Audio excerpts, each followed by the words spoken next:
Hi friends, welcome back to my channel. ನನ್ನ ಚಾನಲ್ನ like ಮಾಡಿ, ಶೇರ್ ಮಾಡಿ, ಸಬ್ಸ್ಕ್ರೈಬ್ ಮಾಡಿ ಫ್ರೆಂಡ್ಸ್.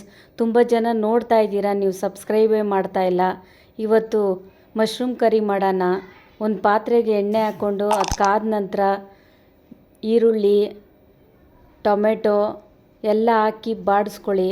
ಆಮೇಲೆ ಉಪ್ಪಾಕಿ ಅದೆಲ್ಲ ಆಗಿದ ನಂತರ ಕಟ್ ಮಾಡಿರೋ ಮಶ್ರೂಮು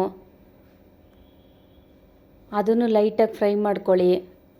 ಆಮೇಲೆ ನೋಡಿ, ತೆಂಗಿನಕಾಯಿ, ಚಕ್ಕೆ, ಲವಂಗ, ಶುಂಠಿ, ಬೆಳ್ಳುಳ್ಳಿ, ಕೊತ್ತಂಬರಿ ಸೊಪ್ಪು, ಯಾಲಕ್ಕಿ 2, ಸ್ವಲ್ಪ ಸೋಂಪು ಹಾಕ್ಕೊಂಡು ರುಬ್ಕೊಳ್ಳಿ. ರುಬ್ಕೊಳೋದು ಅರ್ಧ ಬರ್ಧ ಇದ್ದರೆ ತುಂಬ ಚೆನ್ನಾಗಿರುತ್ತೆ ಫ್ರೆಂಡ್ಸ್, ಟೇಸ್ಟ್ ಚೆನ್ನಾಗಿ ಬರುತ್ತೆ.